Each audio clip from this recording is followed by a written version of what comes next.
So ఇక్కడ మనం ఏం చేస్తున్నాం సార్ అంటే,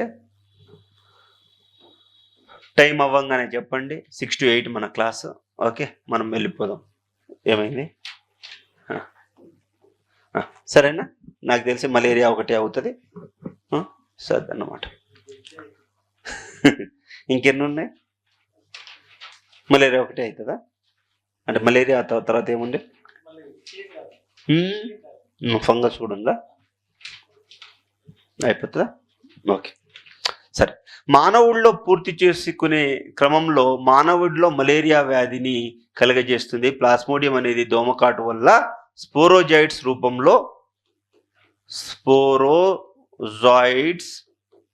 రూపంలో మానవుడిలో ప్రవేశిస్తుంది. ఓకే, స్పోరోజాయిడ్లా ప్రవేశిస్తుంది. ఇది మానవుడి కాలేయ కణాలు అంటే లివర్ సెల్స్,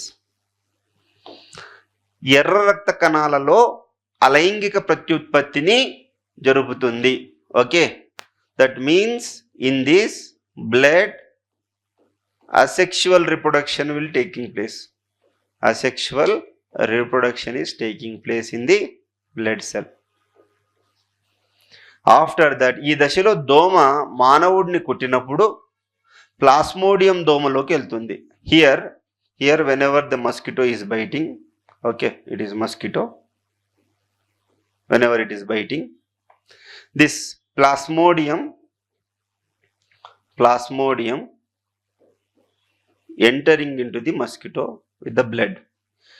ఇక్కడ లైంగిక ప్రత్యుత్పత్తిని జరుపుకొని, that means in mosquito whatever asexual reproduction, that means in the cell male gamete and female gametes are produced. Male and female gametes are produced. This male and female gametes are entering into the mosquito. Here both are fusing, that means fertilization is taking place. Fusing, that is fertilization is taking place. So స్పోరోజాయిడ్లు దోమ లాలాజలంలో నిల్వ ఉండి దోమకాటు ద్వారా after that again sporozoites will there in where saliva. Thereby what is happening? Thereby this is sexual cycle. This is here, this portion is asexual cycle. More than this don't try to learn. ఎందుకంటే మీకు అంత time లేదు. బొమ్మలు గీసుకొని sporozoites మీరోజాయిడ్స్గా అయింది, మీరోజాయిడ్స్ ట్రోపోజాయిడ్స్గా అయింది, ట్రోపోజాయిడ్స్ మళ్ళీ develop అయింది. అది కాస్త అంత అవసరం లేదు. ఎందుకంటే అంత అవసరం ఉండుంటే పెద్ద ఆయన రాసేవాడు. పెద్ద ఆయన రాయలేదంటే మనం కూడా రాయాల్సిన అవసరం లేదు. ఇంతే లైఫ్ సైకిల్ ఇదే. 2 అతిథేయులు ఉన్నాయి. 2 అతిథేయుల్లో మొదట దోమ సలైవా ద్వారా స్పోరోజాయిడ్లు మన లివర్లోకి వెళ్ళి అది కాస్త రక్తంలోకి వెళ్ళి రక్తంలో ఎర్ర రక్త కణాల్లో హిమోగ్లోబిన్ ఉంది కదా, గ్లోబిన్ తిని అది డెవలప్ అయ్యి అక్కడ కాస్త అసెక్షువల్ రిప్రొడక్షన్ చేసుకొని, అంటే మేల్ గ్యామిట్గా ఫీమేల్ గ్యామిట్గా డెవలప్ అయ్యి అది కాస్త ప్లాస్మోడియంగా వృద్ధి చెంది అది మస్కిటో కుట్టినప్పుడు ఆ లాలాజలం మొత్తం మస్కిటోకి వెళ్ళడం వల్ల మేల్ ఫీమేల్ గ్యామిట్ ఫ్యూజ్ అవ్వడం వల్ల ఓకే మళ్ళీ అది స్పోరోజాయిడ్గా మారింది. అర్థమైందా? अमन आपको एक बार बताऊं.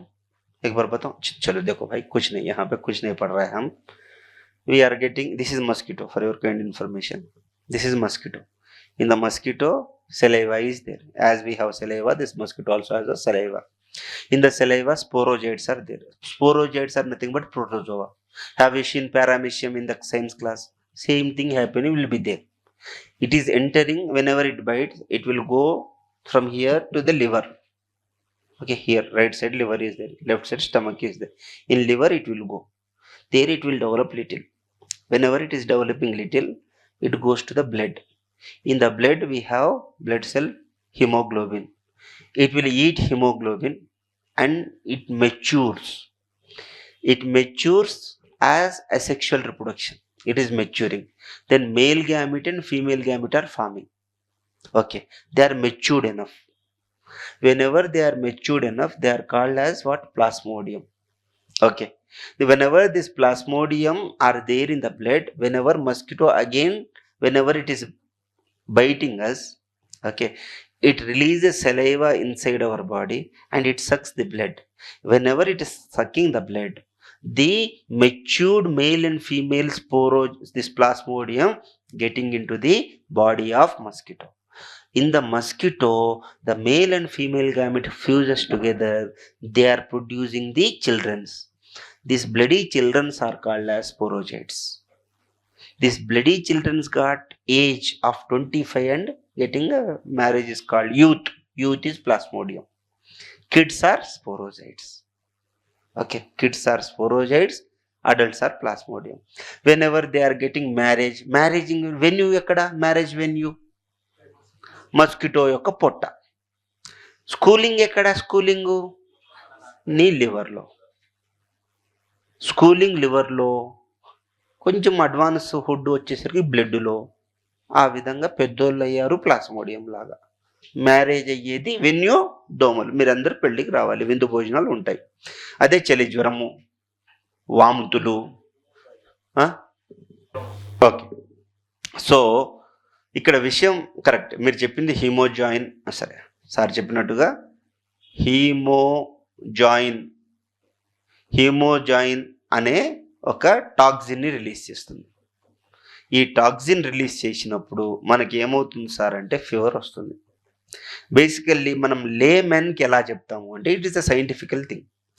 When ever the haemoglobin getting break down, then we get a fever. This breaking down will takes place in the night only. అందుకోసం చలి జ్వరం రాత్రి వస్తుంది. అర్థమవుతుందా? So what sir told is correct. It releases haemozoin as a toxin. whenever it is releasing it, okay, then it will get you a disease. Okay, అర్థమవుతుంది అందరికి?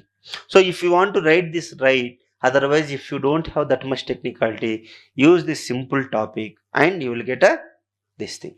And అందరికి అర్థమైందా? ఈ సైకిల్ ఇంపార్టెంట్. ఏ సైకిల్ ఉన్నా ఈ సైకిల్ ఇంపార్టెంట్. చాలా easy cycle, నీకు గుర్తుంచుకొని రాయాలి, ఎందుకంటే ఎగ్జామ్లో ఇదే రాయాలి కాబట్టి. ఓకే, 4 రకాల ప్లాస్మోడియమ్స్ ఉంటాయి. There are 4 types of ప్లాస్మోడియమ్స్.